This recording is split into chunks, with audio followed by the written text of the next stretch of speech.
अस्सलाम वालेकुम। हर परेशानी का हल। एक डॉक्टर साहब हैं, हस्पताल के 5 डॉक्टरों ने इनके ख़िलाफ़ साजिश करके इनको नौकरी से निकलवा दिया। कहते हैं मैंने इस मसनून इस्तग़फ़ार का कसरत से विर्द किया। अस्तग़फ़िरुल्लाहल्लज़ी ला इलाहा इल्ला हुवल हय्युल क़य्यूम व अतूबु इलैह। चंद दिन में नौकरी बहाल हो गई और हासिदों का ऐसे बुरा हशर हुआ कि अल्लाह ताला की पनाह। ये एक खुशनसीब जोड़ा है मगर बे औलाद। दुनिया के कई मुल्कों में इलाज कराया मगर ला हासिल।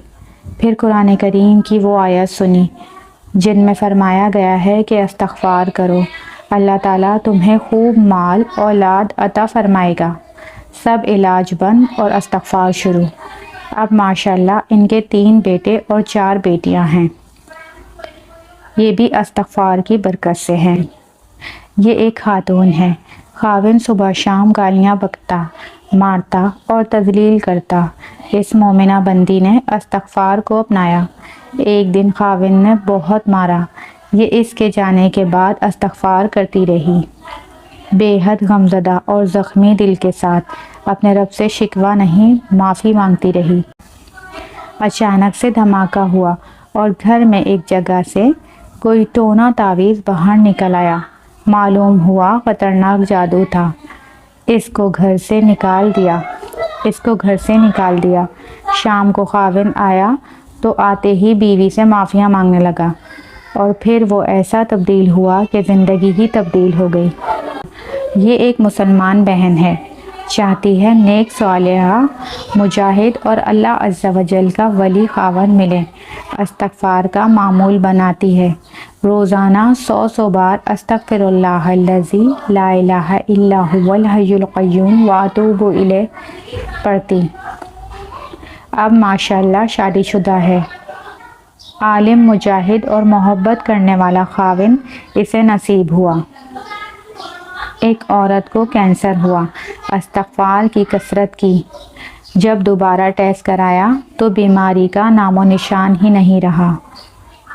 एक औरत की शादी को 30 साल बीत गए, औलाद नहीं हुई। किसी ने इस्तग़फ़ार का बताया तो दिन रात इसी में लग गई। 30 साल बाद अल्लाह ताला ने औलाद अता फरमाई। क़िस्से और वाक़ियात तो बहुत हैं और इन्हें लिखने का मकसद ये है कि क़िस्सों से अमल की तरग़ीब मिलती है और इन क़िस्सों से कोई मुबालगा नहीं है, क्योंकि इस्तग़फ़ार पर बेशुमार नेमतों का वादा खुद अल्लाह ताला ने फरमाया है और अल्लाह ताला वादा खिलाफ़ी नहीं फरमाते। गौर से देखिए, कुरान पाक सूरह हूद आयत नंबर 3 में इरशाद बारी ताला है, तर्जुमा, और अल्लाह ताला का हुक्म ये है कि तुम अपने रब से इस्तग़फ़ार करो, यानी मग़फ़िरत और माफ़ी मांगो, फिर इसकी तरफ रुजू करो। वो तुमको एक मुकर्ररा वक्त यानी मौत तक दुनिया में खुशी ऐश देगा और हर ज़्यादा अमल करने वाले को ज़्यादा सवाब देगा। यानी असल अजर और नेमतें तो आखिरत की हैं, मगर दुनिया में भी सुकून, चैन और राहत, तरह तरह की नेमतें अता फरमाने का वादा है।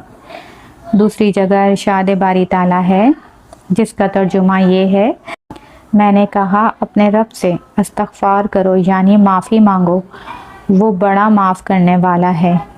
वो तुम पर आसमान से मूसलाधार बारिश बरसाएगा और माल और बेटियों से तुम्हारी मदद करेगा और तुम्हें बागात अता फरमाएगा और तुम्हारे लिए नहरें जारी करेगा। सूरह नूह। अल्लाह ताला हम सब को भी इस्तग़फ़ार पर कामिल यकीन रखने और अल्लाह ताला से मग़फ़िरत तलब करने वाला बना दे। आमीन सुम्मा आमीन।